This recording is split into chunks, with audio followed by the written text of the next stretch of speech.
Hello everyone, এটা ছিল আমার জামাই ষষ্ঠীর দিন একটা ছোট্ট মিনি ব্লগ। পুরো দিন থেকে রাত আমি কী রান্না করলাম। সকালেই শুরু করেছিলাম স্যান্ডউইচ দিয়ে, কারণ ছোটদা এসেছিল।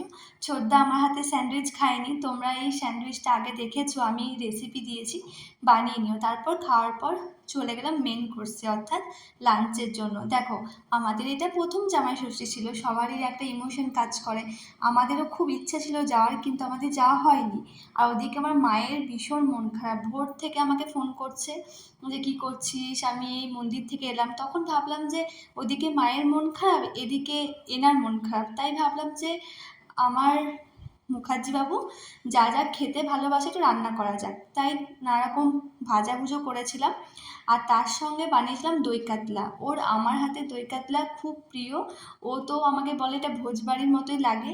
তো তোমরা এই দই কাতলার রেসিপিটা আমার প্রোফাইলে, ইভেন আমার ইউটিউবে পেয়ে যাবে।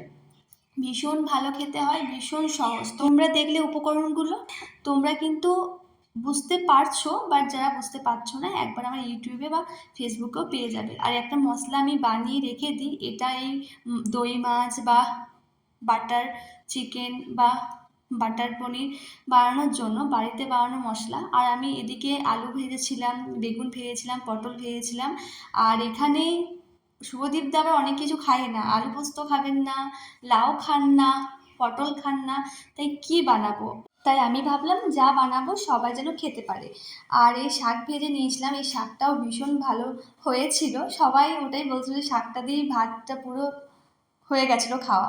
আর আমি আম দই বানিয়ে নিয়েছিলাম বাড়িতে। এই বাড়িতে আম দইটা বানিয়েও ভীষণ ভালো খেতে। আর এই যে ছোটদা আমাকে চিকেন বানানোতে হেল্প করছিল। আমি সব মশলা করলাম, আমিই বানাতাম, কিন্তু এত এত রান্না ছিল, আমি তখন আমের চাটনি বানাচ্ছিলাম, আর ছোটদা একটু চিকেনটা একটু আমাকে হেল্প করছিল।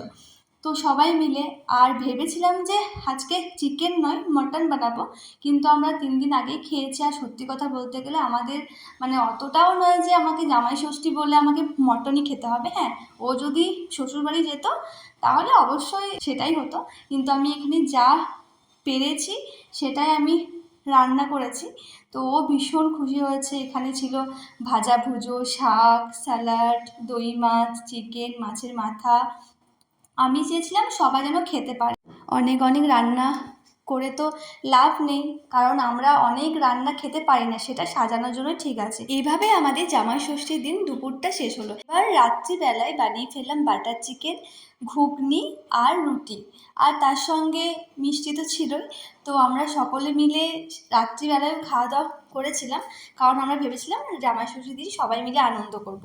বাড়ি যাওয়া হয়তো কী আছে, কিন্তু আমরা এটা একদম ঠিক করেছি নেক্সট ইয়ার আমরা নিশ্চয়ই জামাই ষষ্ঠীতে যাব, আর ভীষণ আনন্দ করব। কারণ আমার মা বাবারও তো অনেক ইচ্ছা থাকে না জামাই ষষ্ঠীতে জামাই আসবে, সেই জন্য।